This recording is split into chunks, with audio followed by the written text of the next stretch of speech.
بسم اللہ الرحمن الرحیم۔ آج کے درس میں ہم سورۃ الفاتحہ کی تیسری آیت کے بارے میں گفتگو کریں گے۔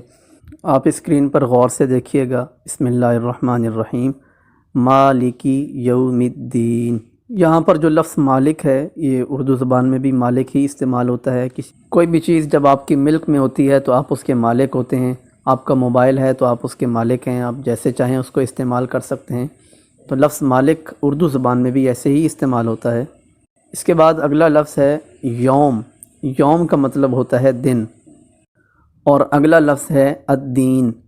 دین کا مطلب ہے جزا۔ لفظ دین کا مطلب ہوتا ہے بدلہ، مکافات۔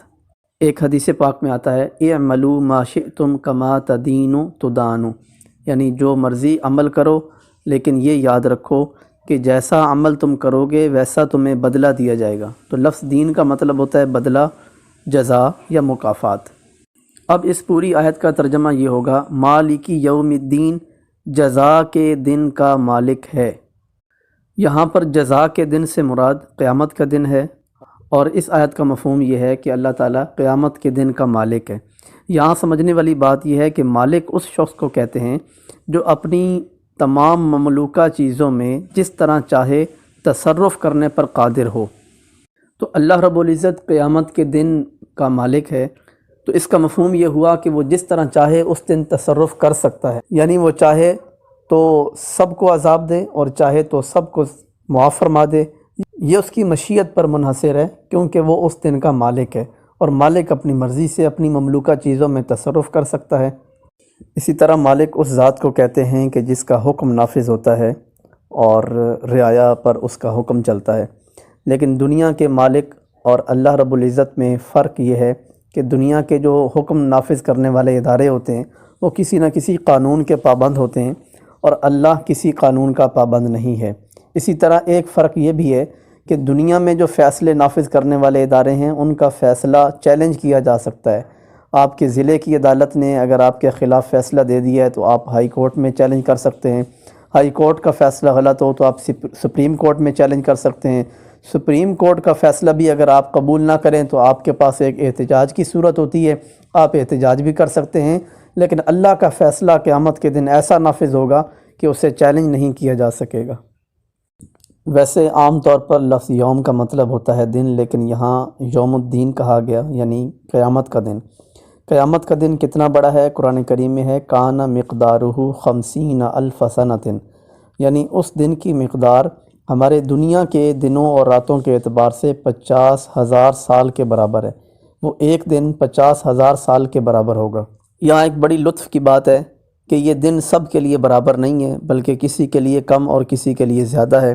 مسند ابی یعلا میں روایت ہے، حضرت ابو سعید خدری رضی اللہ تعالیٰ عنہ روایت کرتے ہیں، نبی پاک صلی اللہ علیہ وسلم کی خدمت میں عرض کیا گیا کہ قرآن مجید میں قیامت کے دن کے متعلق ہے کہ وہ 50,000 برس کا ہوگا۔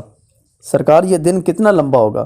رسول اللہ صلی اللہ علیہ وسلم نے فرمایا، قسم ہے اس ذات کی جس کے قبضہ قدرت میں محمد صلی اللہ علیہ وسلم کی جان ہے، مومن پر اس دن میں اتنی تخفیف کی جائے گی جتنی دیر میں وہ دنیا کے اندر فرض نماز ادا کرتا تھا۔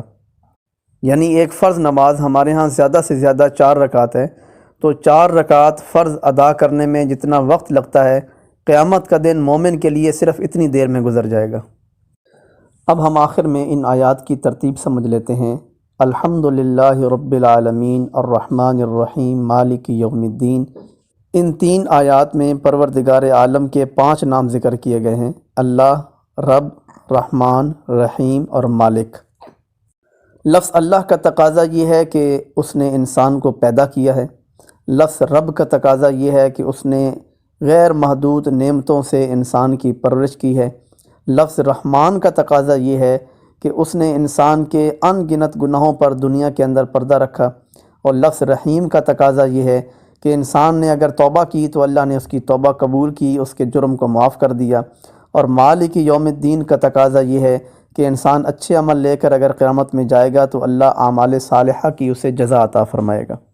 ان 3 آیات کا ایک ربط اور بھی سمجھ لیں کہ یہ سورہ فاتحہ شروع ہوتی ہے اللہ کی تعریف سے۔ الحمدللہ، تمام تعریفیں اللہ کے لیے ہیں۔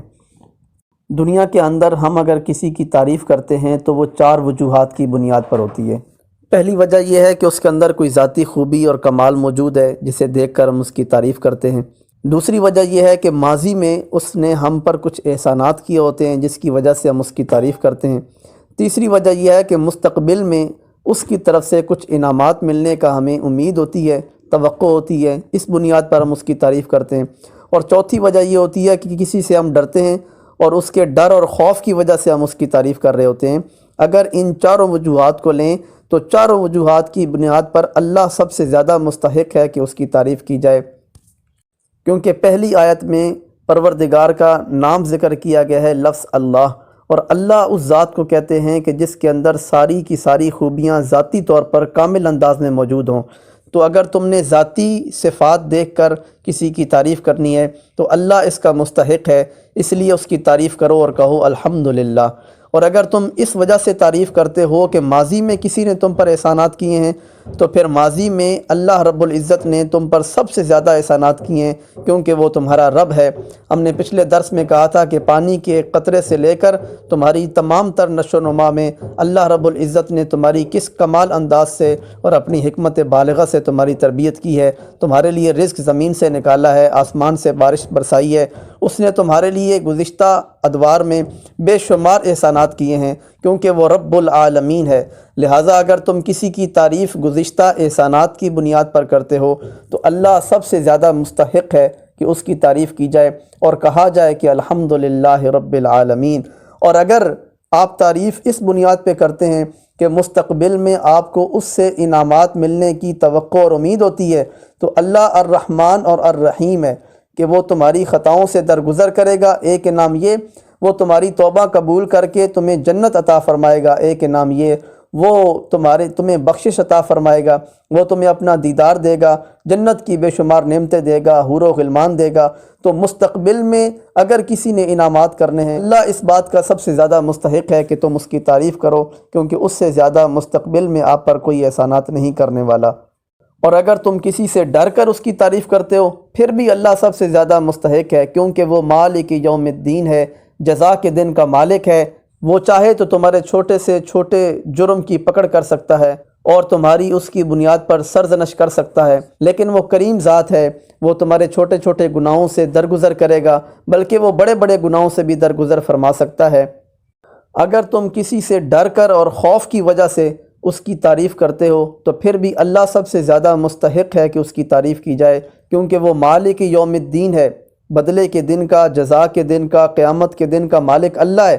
اگر وہ چاہے تو تمہارے چھوٹے سے چھوٹے جرم پر پکڑ کرے اور تمہاری اس بنیاد پر تمہیں سزا دے، سرزنش کرے۔ لہٰذا ڈر اور خوف کی وجہ سے بھی تعریف کرنی ہے تو پھر بھی اللہ کی تعریف کرو اور کہو الحمدللہ رب العالمین الرحمن الرحیم مالک یوم الدین۔